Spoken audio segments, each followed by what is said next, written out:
నమస్తే. ఉమ్మడి వరంగల్ జిల్లాలో ఒక విషాద ఛాయలు అలుముకున్నాయని చెప్పుకోవచ్చు. ముఖ్యంగా పెద్ది సుదర్శన్ రెడ్డి, మాజీ ఎమ్మెల్యే, బీఆర్ఎస్ పార్టీకి చెందినటువంటి పెద్ది సుదర్శన్ రెడ్డి 12:51 రాత్రి అర్ధరాత్రి 12:51 మృతి చెందినట్టుగా యశోద ఆసుపత్రి వైద్యులు ఇప్పటికే ధృవీకరించడం జరిగింది.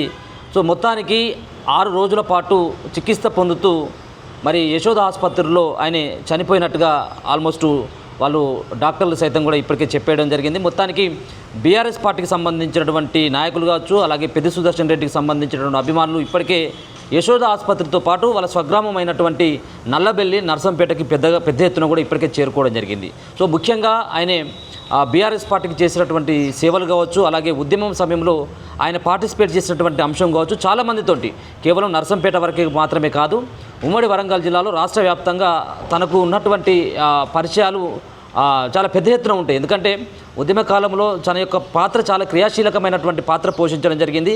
అలాగే కేసీఆర్కు వెన్నంటూ ఉంటూ ఎప్పటికప్పుడు అప్డేట్ చేసేటువంటి విషయంలో పెద్ద యొక్క పాత్ర చాలా అమోఘమైనటువంటి పాత్ర పోషించడం జరిగింది. సో మొత్తానికి 26వ తారీఖున తన ఇంట్లో ఉన్నటువంటి సందర్భంలో తనకి గుండెపోటు రావడం, దాని తర్వాత రోహిణి హాస్పిటల్కి, స్థానికంగా హన్మకొండలో ఉన్నటువంటి రోహిణి హాస్పిటల్కి తీసుకెళ్లడం, రోహిణి హాస్పిటల్లో సైతం కూడా తన యొక్క ఆరోగ్య పరిస్థితి చాలా విషమించడంతో పాటు సిపిఆర్ చేయడం జరిగింది. దాదాపుగా 8 సార్లు సిపిఆర్ చేయడం జరిగింది. 9 సార్లు సిపిఆర్ చేస్తే కాస్త బాడీలో కదలిక ఉంది అని చెప్పేసి రోహిణి హాస్పిటల్కి సంబంధించినటువంటి డాక్టర్లు చెప్పడం జరిగింది. దాంతో మెరుగైనటువంటి వైద్య చికిత్స కోసం హైదరాబాద్ యశోదకు తరలించడం జరిగింది. మరో పక్కన కేటీఆర్ కానీ, హరీష్ కానీ దగ్గర ఉండి సో అత్యాధునికమైనటువంటి వైద్యాన్ని అందించాలన్నటువంటి ఒక ఆలోచనతోటి ఢిల్లీ నుంచి ఒక ప్రత్యేకమైనటువంటి ఒక కార్డియాలజిస్టులను సైతం కూడా ఇక్కడికి పంపించడం జరిగింది. యశోద ఆసుపత్రిలో 26వ తారీఖు నుంచి సో రాత్రి వరకు, అంటే దాదాపుగా 6 రోజుల పాటు సైతం కూడా ప్రత్యేక వైద్య బృందం అంతా తనకు చికిత్స అందించడం జరిగింది.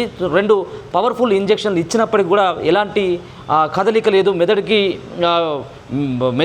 దగ్గర నుంచి ఎట్లాంటి స్పందన లేదు, ఎట్లాంటి శబ్దాలను కూడా గుర్తించట్లేదు, మరొక పక్కన దేనికి కూడా స్పందించట్లేదు అనేది డాక్టర్లు కూడా ధృవీకరించడం జరిగింది. ఎప్పటికప్పుడు వాళ్ళు మానిటర్ చేస్తూ హెల్త్ బులెటిన్ విడుదల చేయడం జరిగింది. సో ఏదైతే 26వ తారీఖునే రోహిణి హాస్పిటల్లోనే చనిపోయిందని చెప్పేసి చాలా వార్తలు రావడం జరిగింది. కానీ దాని తర్వాత అదృష్టంగా తను బతికినట్టుగా, తనకి కొంత కదలికలు ఉన్నాయి, స్పందన కూడా ఉంది అని చెప్పేసి వైద్య బృందం అంతా కూడా చెప్పడంతో కాస్త ఊపిరి పీల్చుకున్నటువంటి బీఆర్ఎస్ పార్టీకి ఈరోజు ఒక ఊహించినటువంటి షాకు తగలడం జరిగింది. ఇప్పటికే బీఆర్ఎస్ పార్టీకి సంబంధించినటువంటి నేతలతో పాటు వివిధ పార్టీలకు సంబంధించినటువంటి నాయకులు, నేతలు సైతం కూడా తన సంతాపాన్ని కూడా ప్రకటిస్తున్నటువంటి పరిస్థితి కనబడతా ఉంది. సో మొత్తానికి యశోద ఆసుపత్రి నుంచి మరి కాసేపట్లో హన్మకొండలో ఉన్నటువంటి అమరవీరుల స్తూపం దగ్గరికి వెళ్ళి అక్కడ భౌతిక కాయాన్ని అమరుల స్తూపం దగ్గర పెట్టేసి అక్కడ నివాళులు అర్పించినటువంటి తదనంతరం ఆయన నర్సంపేట ఎమ్మెల్యేగా కూడా పనిచేయడం జరిగింది. 2018 ఆ సంవత్సరంలో పనిచేసింది కాబట్టి నర్సంపేట దగ్గరికి తీసుకువెళ్ళి నర్సంపేటలో నివాళులు అర్పించిన తర్వాత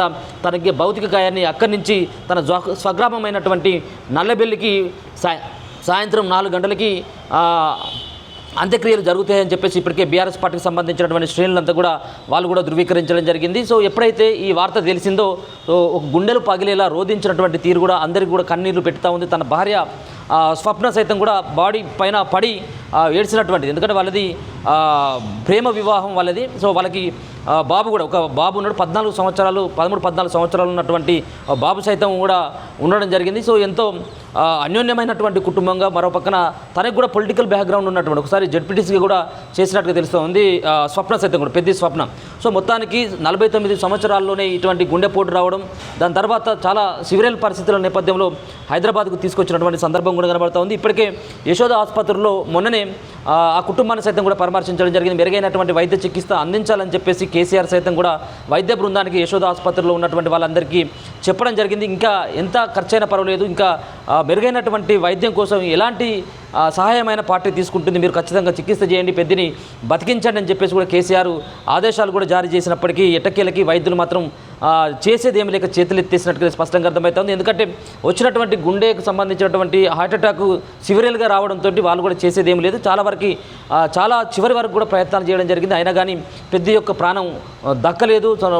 మొత్తానికి పెద్ద ఎత్తున నర్సంపేటకి చాలా భారీ సంఖ్యలో వివిధ జిల్లాలతో పాటు మరో పక్కన ఉన్నటువంటి చాలా గ్రామాలంతా కూడా పెద్ది సుదర్శన్ రెడ్డి బతకాలని చెప్పేసి ఎన్నో పూజలు చేసినప్పటికీ వాళ్ళ యొక్క పూజలు కూడా ఫలించలేదు.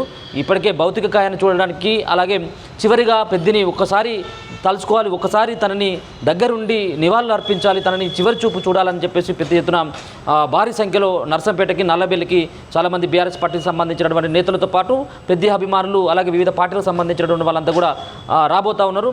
సో మొత్తానికి 3:30-4 గంటల టైంలో సాయంత్రం భౌతిక ఏదైతే పెద్ది సుదర్శన్ రెడ్డి యొక్క అంత్యక్రియలు అక్కడ జరిగేటువంటి అవకాశం అయితే స్పష్టంగా కనబడుతుంది. చూస్తూనే ఉండండి మన తొలి వెలుగు.